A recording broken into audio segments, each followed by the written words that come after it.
सात संगत जी, प्यार से कहना ध्यान गाय जी। जहाँ आज ये सत्संग में सभी ने इतने घंटों से और अभी भी इसके बाद भी जो सत्संग में हर एक के भाव श्रवण करने का एक मतलब, ये जो हर एक ने कहा कि इस जीवन में हमें भक्ति की बुनियाद पे अपनी सारी जिम्मेवारियों को भी निभाना है, हर समय भक्ति भी करनी है और समाज में भी एक अपना असर इस तरह हो कि हम पहले जहाँ अपने ऊपर सुधार का भाव लिए हुए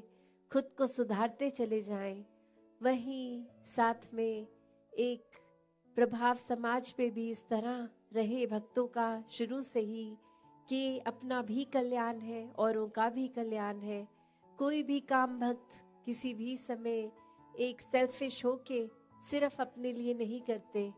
भक्तों को तो यही मन में होता है कि हर एक के दिल में ठंडक पहुँचे, हर एक के दिल में एक आराम हो, हर किसी के लिए एक भाव शुद्ध, हर एक कोई परमात्मा का ही रूप तो बहुत ही पूजनीय। किसी को भी भक्तों ने कभी चोट नहीं पहुंचाई और हमेशा भाव मन के ऐसे ही रहे कि अगर किसी को किसी तरह का दुख तकलीफ है भी तो कैसे वो दूर की जाए। और सबसे बड़ा जो परोपकार भक्तों का रहता है वो यही रहता है कि परमात्मा हमारे जीवन में आया है, हर एक के जीवन में आए। जो अभी तक इस परमात्मा को देखे नहीं है, जिन्होंने अभी तक ब्रह्म ज्ञान नहीं लिया, वो भी कैसे अपने जीवन में एक रोशनी हर समय की ला सकते हैं। क्योंकि ये टेम्पररी अगर हम बात करते हैं तो कोई भी चीज़ हमें कुछ देर के लिए, अगर अभी डे टाइम है तो कुछ घंटों बाद अंधेरा हो जाएगा, नाइट हो जाएगी। तो ये रोशनी इस तरह तो दिख रहा है अभी सब कुछ, पर ये हमेशा की नहीं है। पर जो परमात्मा है ये सच है, ये ट्रूथ है, ये ओमनी प्रेजेंट, ये निराकार, ये हर समय की सच्चाई है, हर समय की रोशनी है। भक्तों ने यही समझाया है कि जितना ज्यादा इस परमात्मा के साथ मन को जोड़ेंगे, इसके एहसास में रहेंगे, हर काम में इसको शामिल करेंगे, तो फिर एक ये मन डामाडोल नहीं होता, मन में कोई उदासी कोई खुशी के भाव अपना प्रभाव असर नहीं छोड़ते। क्योंकि प्राथमिकता इस मन ने परमात्मा को बना लिया है और फिर ये प्रायोरिटी बेस जब इस परमात्मा को ही हर समय दिमाग में दिल में रखते हैं तो बाकी चीज़ों का असर उस तरह नहीं होता कि कोई अगर बिजनेस में नुकसान है तो एक डिप्रेशन की ओर मन जा रहा है, या फिर कुछ इतनी उपलब्धि मिल गई, अचीवमेंट मिल गई कि इतनी खुशी कि औरों के बारे में फिर सोचना ही छोड़ दिया, खुद में इतनी ईगो ले आए, एक अपने आप को बहुत ही इम्पोर्टेंट बना दिया। तो बात वही कि कैसे हर एक में जहाँ हर किसी ने इस परमात्मा को देखना है, हर एक के अंदर वो कैपेसिटी है, वो पोटेंशियल है कि कैसे इस परमात्मा के सारे गुण, हम चाहे एक मनुष्य के शरीर में हैं पर परमात्मा जैसे देवीय गुणों से हम युक्त हो सकते हैं, ह्यूमन वैल्यूज से युक्त हो सकते हैं। ये मन में कंपैशन, काइंडनेस, दया, क्षमाशील होना, एक मन में प्यार का भाव, प्रेम का भाव, ये लव, ये सरेंडर, ये ब्रॉड माइंडेड होना, हर एक को एक्सेप्ट करना, हर किसी के लिए वही भाव हो कि ये इंसान से बहुत कुछ हमें सीखने को मिल सकता है। दिल कारण ना ढूंढे कि कैसे किसी से भी नफरत की जाए, हर किसी से फिर वही बात जो अभी सत्संग में भी हम सुन रहे थे कि ये एकत्व जब इस्टेब्लिश हो जाता है, ये वननेस स्थापित हो जाता है, तो वो वननेस कोई उस बात की बात नहीं है कि हर कोई एक जैसा दिखे। एक फिजिकली तो हर किसी के शक्ल, आकार, फीचर्स एक बहुत ही अलग हैं। कोई किसी रीजन के होते हैं तो एक ज्योग्राफिकली रहने की वजह से उस तरह एक कल्चर और अपीयरेंस से खाना पीना वैसा हो जाता है, और दूसरे कहीं देश में किसी और राज्य में अपने देश में भी हो तो वो एक अपीयरेंस वाइज तो अलग हो सकते हैं, बट जो अभी कॉमन थ्रेड की भी बात हो रही थी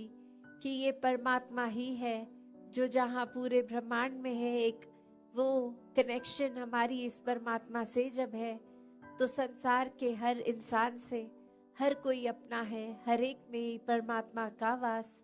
तो कैसे जब इस परमात्मा से प्यार हो जाता है, इस परमात्मा के अलावा फिर और कुछ दिखता ही नहीं है, हर एक में ही दिखता है,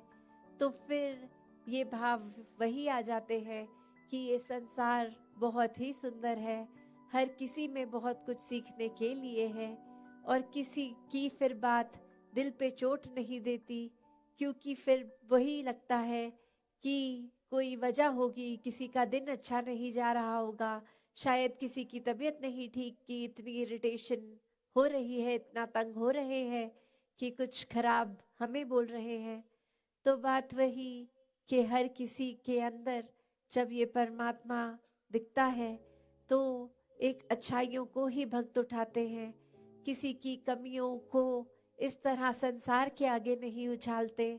एक दिल में अगर वाकई ही एक कंसर्न है उस इंसान के लिए तो उस इंसान को डायरेक्टली जाके उसके पीठ पीछे एक बैक बाइटिंग नहीं, उसको सामने जाकर बोला जाता है कि ये जो आपने बात कही वो ठीक नहीं थी, इसमें अगर आप सुधार कर लें तो वाकई ही आपका सुधार हो जाएगा, अगर आप अपने थोड़ा बिहेवियरल चेंज लेके आएंगे।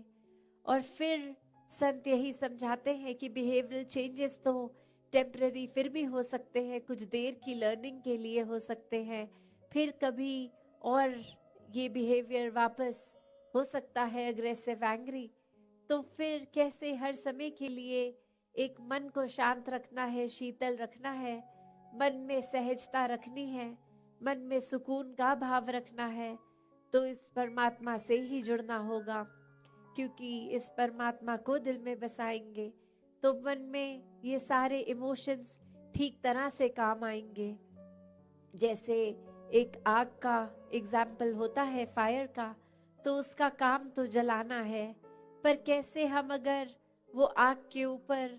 कोई तवा रख देते हैं तो वो उसको रोटी बनाने के भी फिर वो आग ही काम आती है। वो हीट अगर बहुत ठंडा दिन है तो कैसे एक फायर प्लेस में डाल देते हैं, एक बॉन फायर करके, उससे हमें आराम ही मिलता है।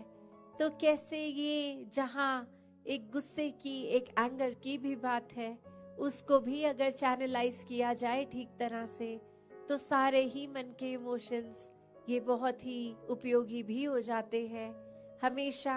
सिर्फ एक नुकसान का ही नहीं इमोशन एक रास्ता लेता, तो कैसे अपने आप को अगर सही तरीके से रखना है, सही रास्ते पे रखना है, सही सोच, सही दिल के भाव, सही बातचीत के लिए वो शब्दों का प्रयोग मन में हर एक को एक आराम देने के भाव से किया जाए,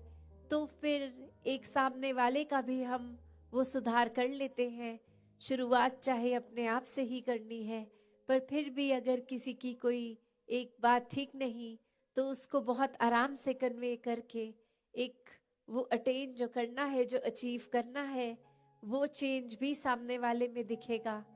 तो कैसे हर एक के लिए संतों ने हमेशा एक बहुत ही दिल से एक प्रयत्न किया कि जहाँ ये आत्मा का कल्याण हो, ये आत्मा का इस परमात्मा से मिलन होता है, तो एक वाकई ही ये जो हम हर जगह सुनते आए हैं कि ये इतनी योनियों के बाद मनुष्य योनि भी मिली और अब इस मनुष्य योनि में ही जीते जी इस परमात्मा की प्राप्ति है। और अगर कोई उस आइडियोलॉजी से सहमत नहीं भी है, सिर्फ इसी जीवन को अपनी फर्स्ट लाइफ की तरह भी देखें, तो भी कितना कुछ है जो जीवन का समय, कितना टाइम है जो हमें मिला है, इतने साल मिले हैं, उसको हमने कैसे जीना है, उसको हमने किस तरह पॉजिटिवली, कंस्ट्रक्टिवली हर समय को जीना है।